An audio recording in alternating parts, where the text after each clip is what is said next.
Hello and welcome to the Hormone Genius Podcast, and happy to have a new guest with us today, Melissa Buchan. And Melissa has 15 years of experience in fertility awareness, and she is super passionate about all things related to women's health and the menstrual cycle. We're excited to have Melissa here today. She has been involved recently more in a new program she has developed called Chart Your Cycle.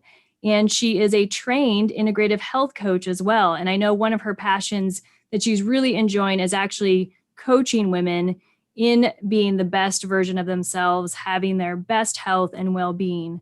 And she is a Neo Fertility advisor. And that's exciting because me and Jamie don't know much about Neo Fertility. So we're excited to learn about it. So Melissa, thank you for being here today. And we're excited to learn more about you. It's so wonderful to be here with you, ladies. Looking forward to our conversation. Yeah. So Melissa, let's start off. Just give us a little background. Like, who is Melissa Buchan? Well, as Teresa said, I am a fertility awareness coach, and I've been at this for a long time.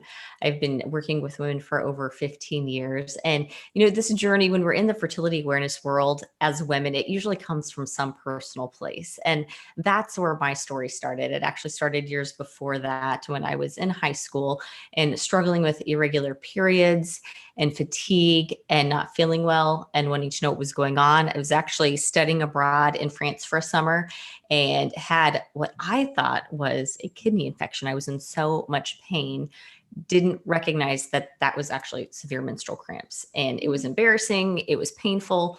So as soon as we got home, my mom did the good, responsible thing and took me to the doctor so that we could figure out what was wrong. And I remember sitting there that day and being told two things. Well, to be healthy and responsible, you need to go on the birth control pill.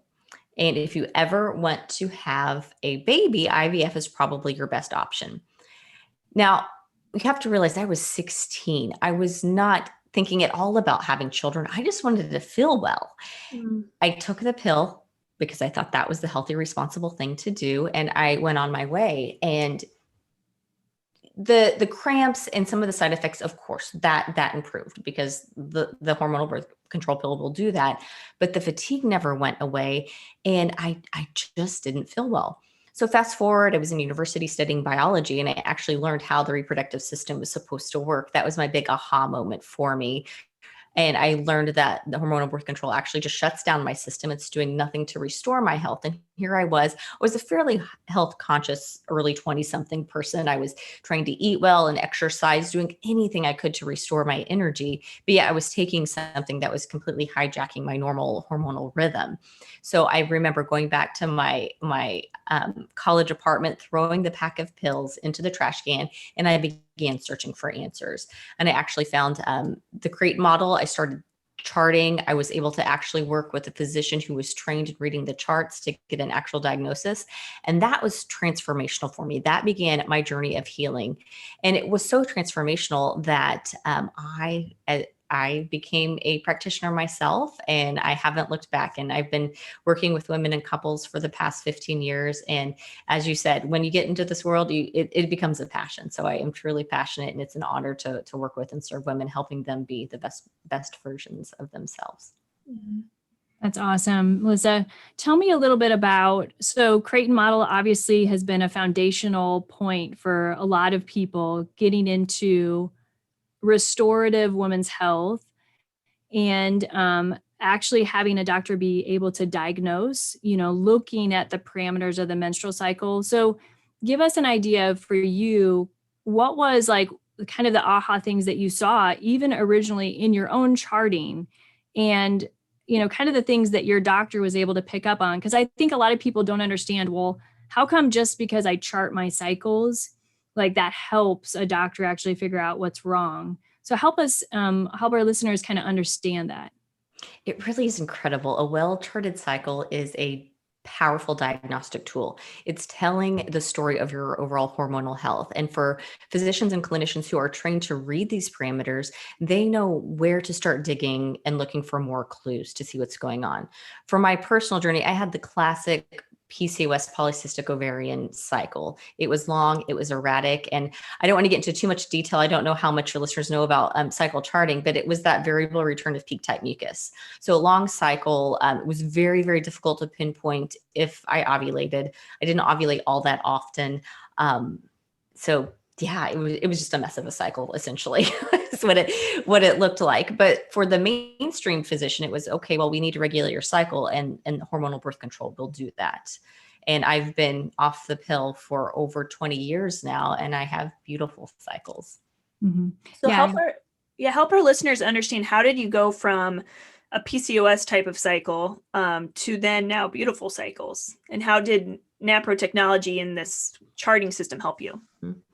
It's a lot of work and a lot of self-discovery and a lot of really understanding what's important to you. So for me, over the years, what keeps me going and working towards a balanced cycle, it's not just about the balanced cycle, but that's a huge affirmation of all of the work that I'm doing is paying off.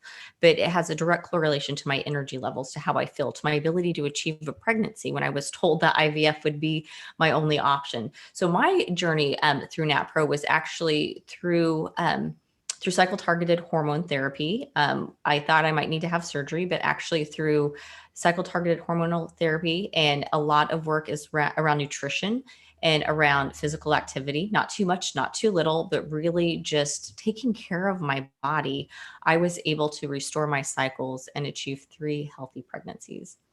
Oh, that's awesome. And I think a lot of women, you know, that's the type of answers that they want. I don't think anybody wants really to go into a doctor's office and be handed a bunch of prescriptions, you know, especially when we're young. Like, you look at yourself and you think, well, I'm a young, healthy person. Why am I on all these medications? So if a young person or a young woman can do something more naturally, if they can eat healthier, if they can avoid certain things, then they're going to want to do that. So I know you now have this integrative medicine training too, Melissa. Tell us how that really incorporates into how you approach the woman's body, and how I'm sure it's been amazing to you to be able to see how much more information is out there that you can utilize to help women become the best hormonal version of themselves. Yeah. So my integrative health coach training has really allowed me to partner with my clients and put them in the driver's seat. So they are really driving the conversation and the work that we do. And it all starts around the fundamental principle of what is their vision for the best version of themselves. And we really have to start there, because like you said, Teresa, you can take the medications, you can suggest the lifestyle changes, but until you realize why it's important to do so, it just becomes a very overwhelming task to undertake. Mm-hmm. So, and a person's vision looks very different from one woman to the next. So where do they see themselves in the next year, in the next 5 years? What does their family look like in 5 years from now? Are they growing their family? Maybe they're entering the perimenopausal years and their family is now leaving the house. What does that look like? And then the next step is being very true to who you are and what you stand for. So what are your values in life? And becoming crystal clear on that, because it's important that your vision and your values align. And when there isn't a cross section of vision and values, but they're actually moving parallel, that's when we see a lot of tension, a lot of disappointment, and a lot of frustration in the healing journey. There's no right or wrong way to it, but if you can take your vision and align it with your values, and that guides every decision you make, then maybe you know that, yes, you do need to commit to a regular exercise routine, or you have to eat a certain way to manage insulin resistance. If you are crystal clear about why it's important to you and what you stand for, then you're more willing to show up for yourself. And I see that women are able to find success and find that true best version of themselves when they show up for themselves. So as a medical clinician or a health coach, we could tell women all day long what they need to do, but until they actually take ownership for it and understand why it's important, there can be a struggle to just show up for yourself daily. Mm-hmm, totally. Melissa, tell us a little bit about the Neo Fertility system. Yeah, so Neo Fertility is the new kid on the block as far as fertility awareness-based methods go. So it's not officially dubbed as, like an official method yet. We're actually working to to get that off and going. I'm actually not part of the creation of the Neo Fertility system. This is the work of Dr. Phil Boyle, but I am a co-developer with him in the Chart Neo app. And Chart Neo, it's a fantastic way for women to chart their cycles using the Neo Fertility approach, but also any other approach. So it's really friendly to a multitude of fertility awareness-based methods. And I love it because it's HIPAA and GDPR compliant. We take data security very, very seriously. But back to Neo Fertility, it is the new kid on the block, but it does take into account cervical mucus as well as temperature shifts and some hormonal testing. And they're hoping that they will be releasing like the official training this next year. But I've had the honor to work under the mentorship of the creator of it, Dr. Phil Boyle. And so I've been kind of dubbed the first new fertility advisor in the United States. And he has walked me through his process of teaching Neo Fertility. So yeah, I just got off a call with him right before we scheduled this, and we were reviewing charts and talking methodology. So it's a real honor to be able to work with him.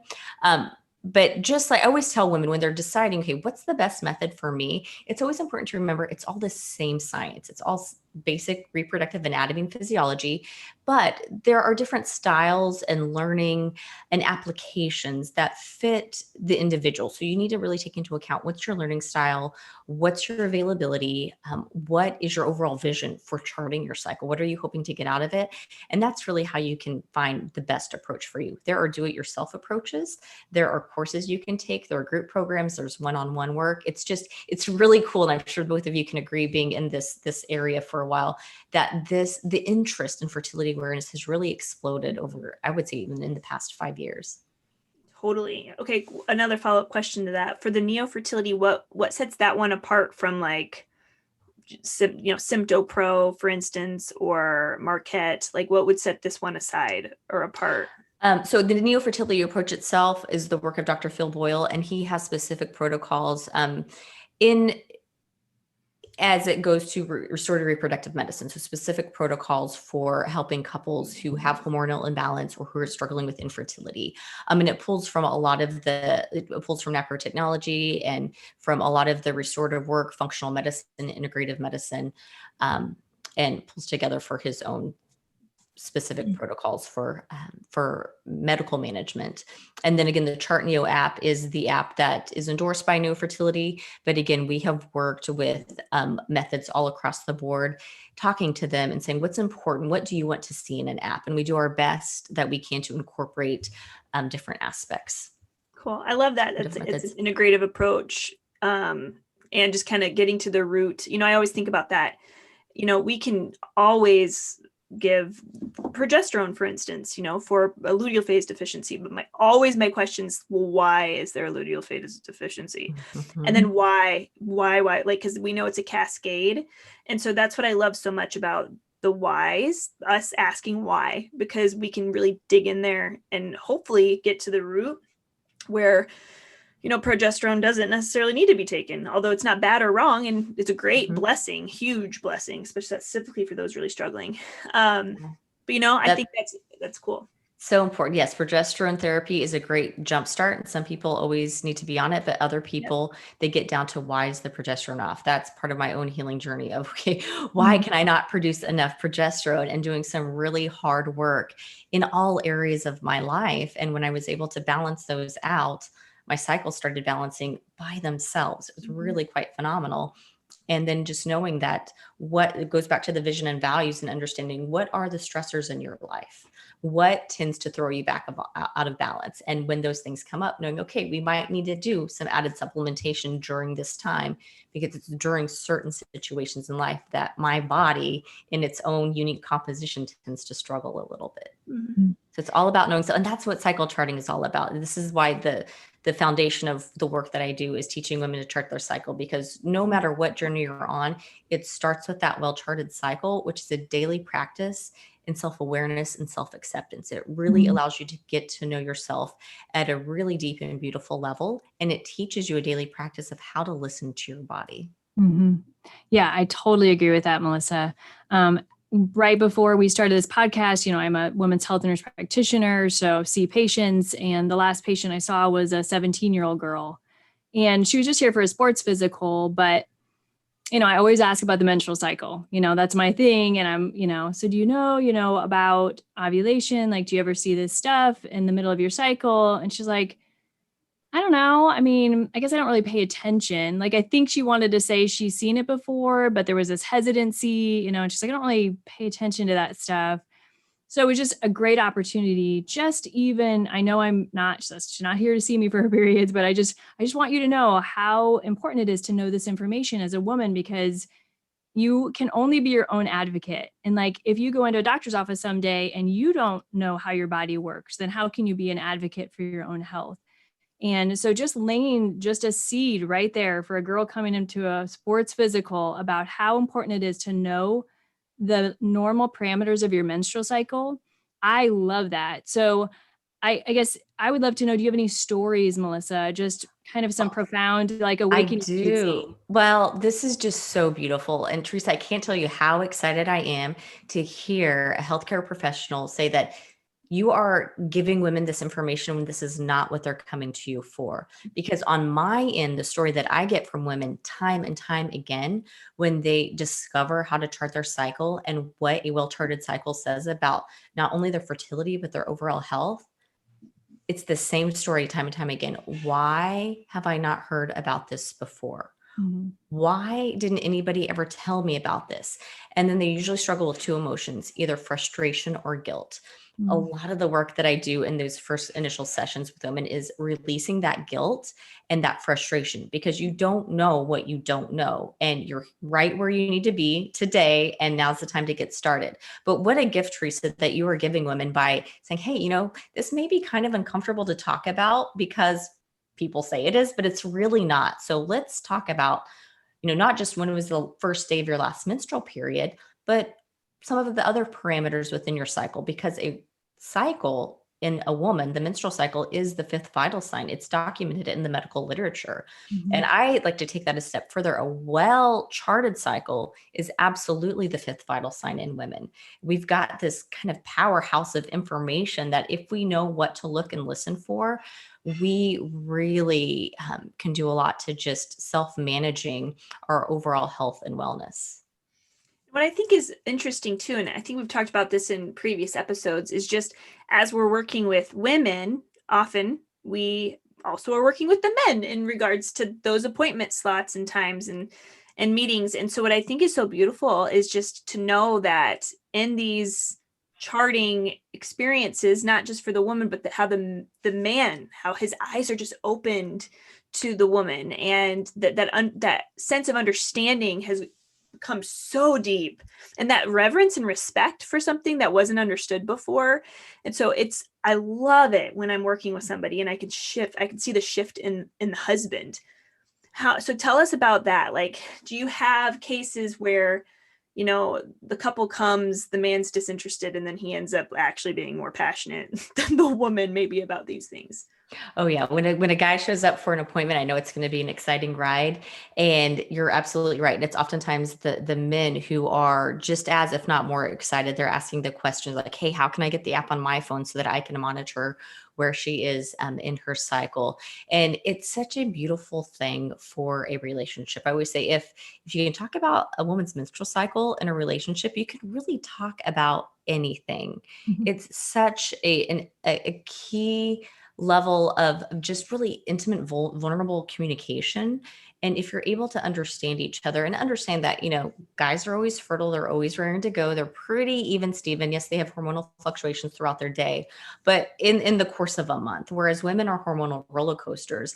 And when men kind of start to understand that, they're like, oh, okay, so if it's in the late luteal phase and she's really not being nice, I know not to take it personally. Like, she's struggling and I may not be able to really put myself in her shoes, but I see what's going on here and I can have a better understanding. And, maybe I'll bring home some chocolate and a bottle of Motrin for her. And just to relate to where she is, because guys, they don't experience the monthly changes, but oftentimes they get kind of the brunt end of it, especially if a woman is suffering with hormonal imbalance or PMS, or even the heartbreak of infertility. It's emotionally taxing. So if a man is willing to listen, and I think men are. I think men actually are. I want to back up and say I think men are absolutely willing to listen. It's just that the cultural narrative is that they shouldn't care or shouldn't bother. Yeah. It's just a girl thing. And so sometimes if we're conditioned to that way of thinking, we just put it out of our thought process and don't think to address it. But absolutely, in our house, I always say, we're a little bit against the grain here in our house because mom teaches women about menstrual cycles. And so of course my kids hear me talking about it all the time, and they hear me when I get excited about my business, and it's all about menstrual health. And so it's interesting to hear when like my son is maybe making my daughter a cup of tea because she's not feeling well because she's having cramps, and just to see that level of openness and acceptance. And this is just part of how life works. It's not a taboo topic. It's not anything to be ashamed of. Right. And I think just a lot of work needs to be done in that area. But I think just in the fertility awareness is pushing that narrative in the right direction. I have this quick story to share. So I record these episodes in my closet. So I'm in a closet. It's cute. It's like you have a really cute closet. Thanks. I know. Thank you. So I have a door that I can close and all the things. Okay. So I was meeting with somebody through Zoom last week, and my daughter, she's in like, sometimes she likes to read on our bed. And so of course our bedroom's on the other side of this door. And so like whenever I'm talking about anything that I really just don't want her to hear, if I'm talking to a couple, I kind of whisper it into the microphone. I'm like, okay, so how is that, going? Anyway, but I apparently didn't whisper quiet enough, because the other day when I was putting her to bed, she's 8, by the way. She's like, Mom, okay, so tell me about this mucus thing. I'm like, what? It's so funny. It didn't even phase her. Like the word mucus, like right now we kind of, we don't like that word. She's 8. She doesn't not like that word yet. So I'm like, oh, this is a really great opportunity, because it's not weird or gross or strange. And so, it's giving that language even that's not shameful to even our young people. And, I didn't go into the whole shebang, birds and the bees, of course, but, there's nothing weird or wrong about how women notice that we have mucus, mid-cycle. So I just thought that was sweet, Melissa, when you were sharing with your And what an important point you make, because I'm sure with the work that we all do, we've all had those conversations with women where they thought something was wrong with them because they see this discharge. Nobody has told them that it's normal, healthy, actually a sign of optimal health, because if you're ovulating well, your body is functioning beautifully.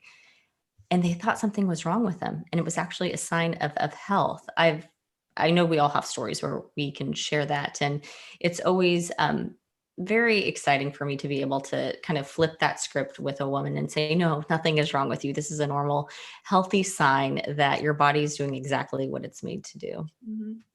Melissa, I loved the way you talked about the vision and the values, and how like a lot of times those are not aligning for women. But it made me think about how it's not just at an individual level, that our vision and values almost in the entire woman's healthcare realm, they're just not aligned. Like, or it's like almost like non-existent in the sense we don't even have the right vision or values. But I guess I'm just kind of from your standpoint, like, what do you think the state of women's healthcare is, and what can we do besides what we are doing and trying to do to help women really see the true vision and values of what women's health should be? Yeah, and this is a tough one, because I'm so thankful for our healthcare system and for being able to get care when needed. But the frustrating part for me is that a lot of times in women's health, it's either the sole purpose of identifying disease, which is absolutely essential, or getting women pregnant, or getting them, or preventing them from getting pregnant. Like it's like one of these 3 categories. And I think that we're doing a big disservice to women when we are compartmentalizing into just 3 categories, when it's so much more than that. So if we can get back to the basics of really educating women about how their bodies are created and how they function. Again, once a woman knows how her body works, her self-confidence improves, her self-awareness improves.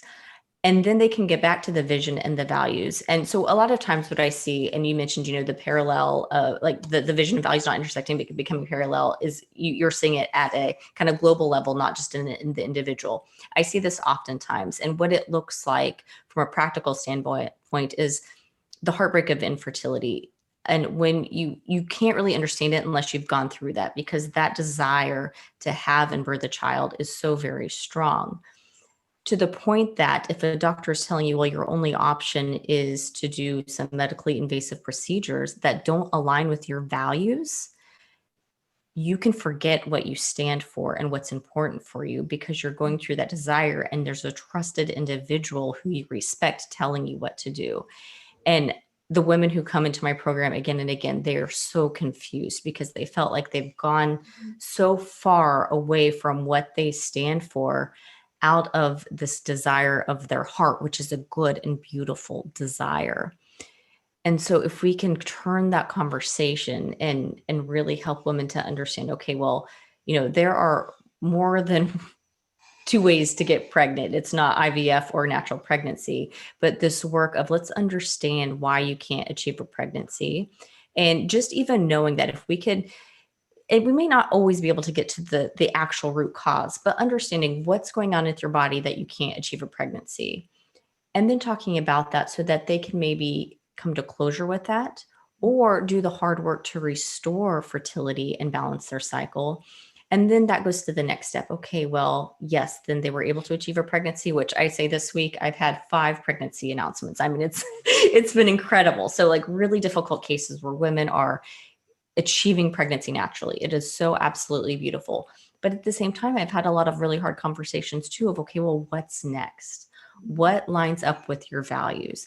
But it leads down the beautiful path of talking about, okay, well, maybe adoption is a good option for us. Maybe fostering is a good option for us. And seeing beyond the current crisis of their health and not being able to meet their goals to their vision that aligns with their values. So I hope I didn't get into too much of a rabbit hole there, but I think it's just it's so much broader than what I think we tend to see in the tunnel vision of how the current healthcare system approaches these issues. Yeah, that was a perfect example, Melissa, to use. I love that, because you're exactly right. So many times it's like I have this vision, but what I'm being offered is not aligning at all with my vision, but I don't know there's anything else. So, being able to put this podcast out there and to let other women know that, hey, there may be an approach that actually aligns with your values, and you may be able to get to your goals, to your vision in life, and it all aligned together in a beautiful, happy ending. And I do think this is so important, and I so appreciate you saying it, Melissa. Not everyone is going to have a biological child. And if we do not help women to come to closure on that, then the suffering and grief that continues for them is really detrimental. So having the hard conversation sometimes to say, okay, let's think about what else could actually lead to your vision. That isn't just biological childbirth. And it's really hard, but it's important. And it can really be so important to finding peace for a couple. So I appreciate that you take that time to do that. I don't see a lot of always medical providers doing it, and we really need more of that out there. I love how you gave us, that language too, because everyone listening will be able to help, their sister, their daughter, people who suffer or struggle, like with what do I do? I'm not getting pregnant now. Just breaking it down. Okay, what's your vision? Okay, to get pregnant. Okay, now what are your values?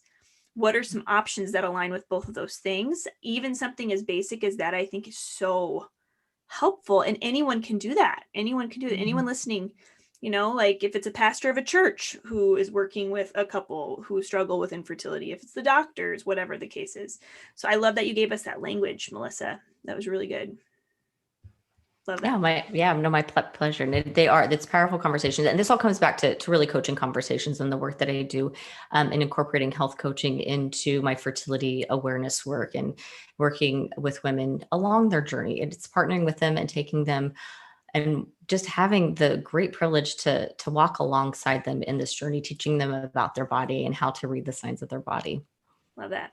Okay, so in closing, Teresa, unless you have any other last questions before I ask the infamous, why do I always say infamous? Infamous is bad, right? Famous. My husband is like, don't say infamous. I'm like, why? It means good. He's like, it means bad. Infamous. I'm like, oh, Michael Scott at The Office. He probably said it. Like, I'm feeling stressed now. The infamous question. Nope, wrong word. Anyway, pregnancy brain. Okay. The famous question of, what do you wish every young woman knew about her hormone genius? That it is beautiful. It is absolutely beautiful, and it can get very complicated, but you do have the ability to listen to your body and to read it. So I think it has to come back to, with understanding hormone genius, to chart your cycle. I think every young woman, I think it just should be a standard practice that you learn to chart your cycle. And this is different than tracking your period. Tracking your period is a perfect place to start. And it's very easy and it's not overwhelming. You just mark the first day of your period and you're good to go. And then it's time to take it to the next level of starting to read the signs. And a lot of it we talked about today is cervical mucus, but it's so much more than that as well. It's about your shifting energy and your shifting mood.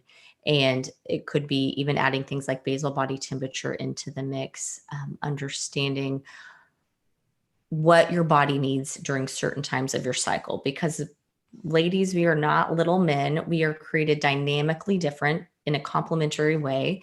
So where men may be able to kind of rise and fall at the same level every single day, we have a cadence to our bodies. And if we learn to really follow and listen to that cadence, you can, I call it biohacking. You can biohack your cycle to really live optimally, instead of what I think so many times women fall into the trap of, I was on fire last week. Like, I was so creative and I had these big dreams and I can hardly get out of bed this week.